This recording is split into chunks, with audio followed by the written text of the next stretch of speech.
I got so much motherfucking design on right now. Break it down, bring it back, make it clap. I got 3 old thoughts, new guap, where that thing. Bitches on the line, and you know. Tahapan yang pertama adalah isolasi DNA bakteri. Nah, kali ini sampelnya sudah dibuat di hari sebelumnya, jadi akan dipisah dan dimasukkan ke dalam mikrotub dengan menggunakan mikropipet dan dikerjakan di ruangan yang disebut laminar airflow. Nah, kalau semua sampel sudah dipindahkan ke dalam mikrotub, maka akan dimasukkan ke dalam alat yang bernama sentrifuge. Nah, sentrifuge sendiri merupakan alat yang berfungsi untuk memisahkan organel berdasarkan massa jenisnya. Prinsip kerja sentrifuge sendiri menggunakan prinsip rotasi atau perputaran tabung yang berisi larutan agar dapat dipisahkan berdasarkan massa jenisnya.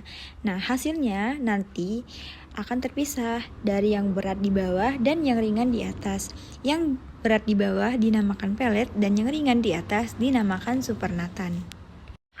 Setelah perputarannya selesai, alat ini akan membuka otomatis. Sampel yang sudah terpisah akan diambil bagian pelet dan bagian supernatannya akan dibuang. Pembuangan supernatan harus dilakukan hati-hati agar pelet tidak ikut terbuang.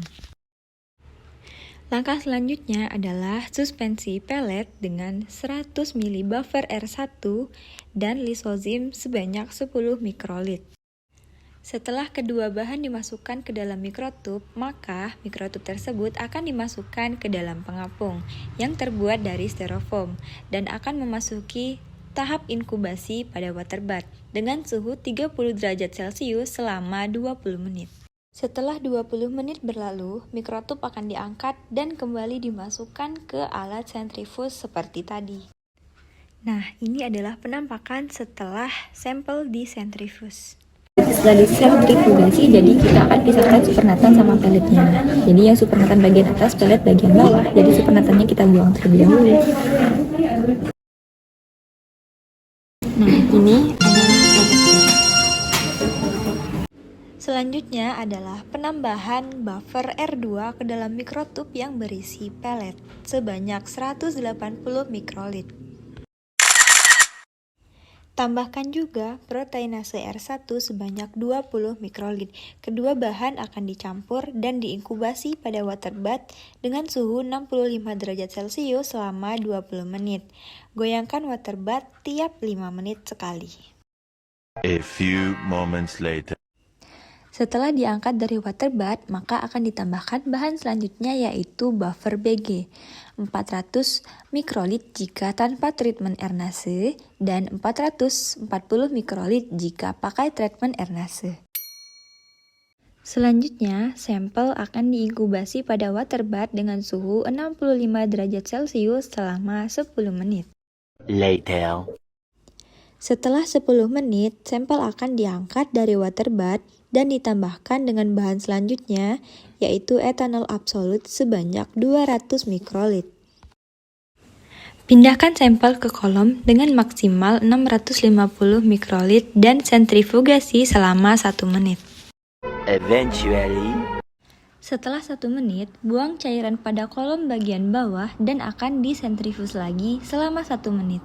Selanjutnya adalah pencucian kolom dengan 650 mikrolit wash buffer, di mana penambahan wash buffer ini bertujuan untuk mencuci DNA dari pengotor. Nah, ini kita pindahkan ke sini. Lalu, yang ini kita buang. Tahapan selanjutnya adalah tambahkan 50-100 mikrolit elution buffer atau preheat ke dalam kolom dan biarkan selama 2 menit dan akan kembali disentrifugasi selama 1 menit. Penambahan komponen kit pada sampel.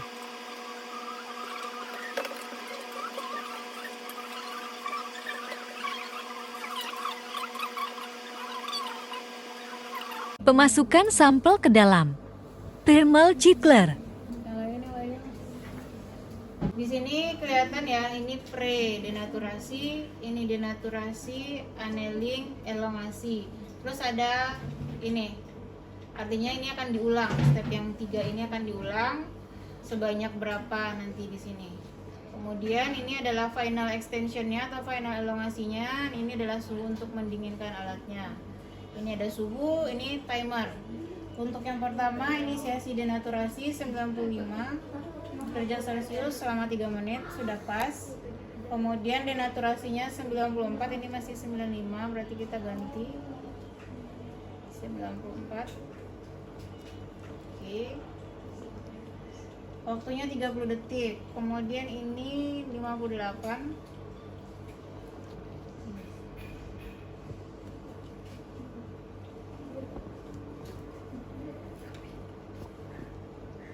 Oke, selanjutnya 58-nya 30 detik. 72 derajat Celcius yang 1 menit.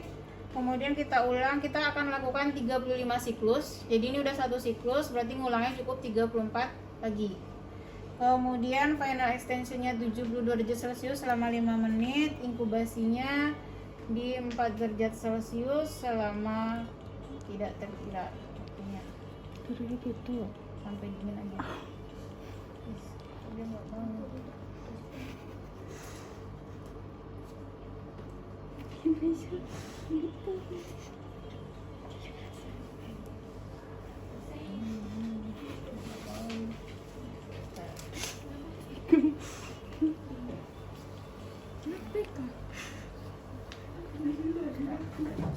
Tak terkira. Kemudian tadi volume yang di dalam tadi berapa?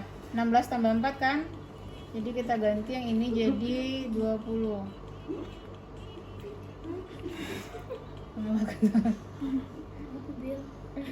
HP kami ada DJ. Oke. Setelah itu udah ya, settingnya udah pas, kita tinggal save.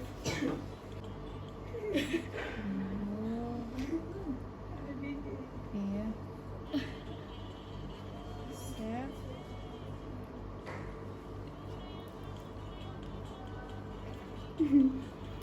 Oke, settingannya udah, tinggal kita run. Volumenya sudah 20 mikro, tinggal oke. Nah, ini alatnya sudah mulai dari tadinya leadnya masih 30, nanti dia akan naik sampai suhu yang kita inginkan. Jadi 95, 94, kemudian diturunkan nanti ke 58, 72, terus balik lagi ke 94, 58, 72 sampai 35 siklus. Kemudian ini belum keluar itunya.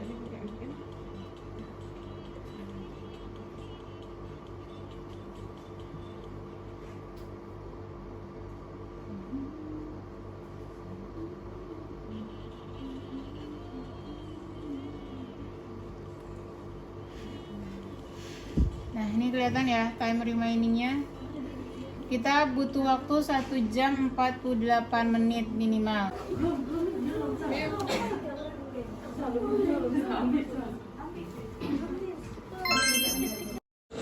Pada tahap ini, sampel akan dimasukkan ke mikrotube yang baru dan akan ditambah gel red yang berfungsi sebagai pewarna pada hasil elektroforesis untuk memvisualisasikan DNA sampel. Nah, sampel akan tervisualisasi pada alat yang bernama UV Illuminator pada tahapan akhir. Proses elektroforensis.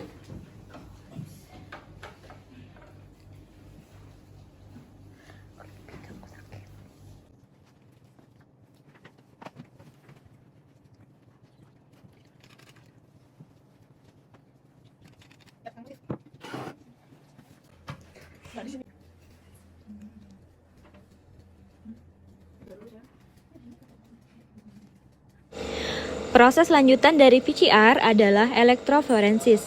Sampel akan diambil dengan mikropipet dengan volume yang sangat kecil, lalu dimasukkan ke dalam sumuran dengan hati-hati supaya tidak merusak agar. Setelah semua sampel selesai dimasukkan ke dalam sumur, maka alat akan di-running selama 30 menit. Selanjutnya, agar pada elektroforensis akan ditaruh di atas UV Illuminator. Tujuannya adalah untuk memvisualisasikan hasil dari elektroforensis, di mana pada tahap ini menentukan keberhasilan praktikum. Pada gambar ini terdapat hasil praktikum, di mana bagian samping kiri dan kanan merupakan DNA leader sebagai pembanding DNA sampel. Praktikum akan berhasil jika terdapat pita-pita yang menunjukkan panjang DNA.